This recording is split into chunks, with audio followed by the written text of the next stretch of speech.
Very little about.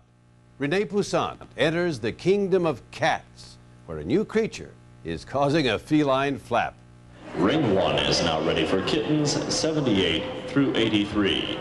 Kittens 78 through 83 to ring 1. The Coliseum Cat Show, New York City, where the who's who of the feline fancy meet, greet, and compete. Here we have a brown classic tabby. Final call for kitten 56 to ring 4. Events like this usually leave feline enthusiasts purring, but a major league kitty controversy has left some traditionalists positively catatonic. Meet the Munchkin. The cat that looks like it's lying down when it's standing up. With legs just half the normal size, this vertically challenged rug hugger is trying to claw its way to the top. The cats are a hot new fad, selling for up to $1,500 a piece. But the fur really started to fly last year when the International Cat Association admitted the Munchkin to its new breed and color class, one step below championship status. The board vote was anything but unanimous. Dissenting board member Patty Andrews. It is definitely the Frankensteining of cats. How do you respond to that? Bartender and Munchkin breeder Paul McSorley. We haven't created this. These cats are a product of nature. We didn't, it's not like we chopped off their limbs and sewed them together. People who breed pedigreed animals like to play God. They decide who's going to have babies, who isn't, who's going to be bred by whom.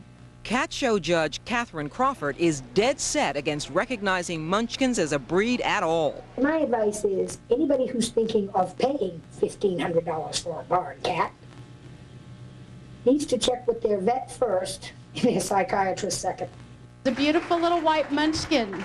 To understand what's gotten the cat fancy into such a hissy fit, you have to go back to Rayville, Louisiana, Munchkin Ground Zero, where in 1983, music teacher Sandra Hochendell found Blackberry, the pregnant ancestor of most current-day Munchkins, hiding under a pickup truck. Here, kitty, kitty.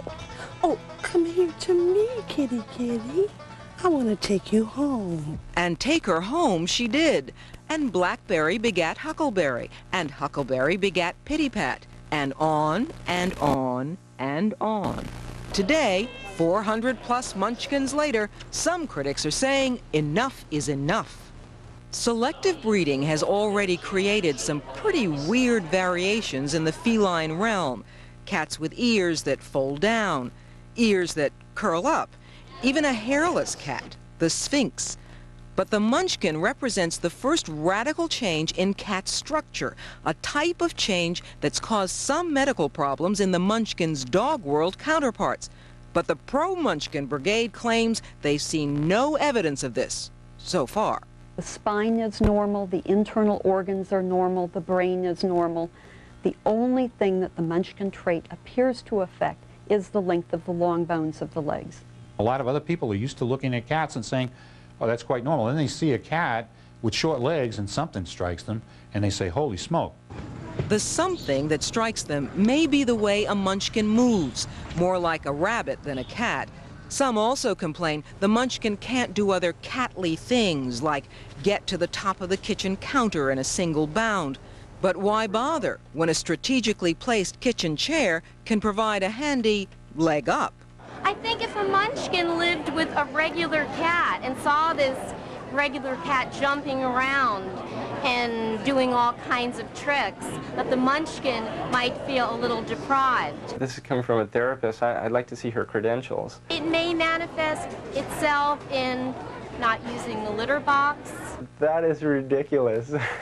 Anorexic nervosa, overeating. Well, I had one Munchkin that recently started smoking, but that was about my only problem with the cats. The controversy continues. Cat lovers everywhere, stay tuned. If they encounter any medical problems in their cats, Munchkin lovers promise they'll stop breeding them. Catherine Crawford promises to keep them to their word.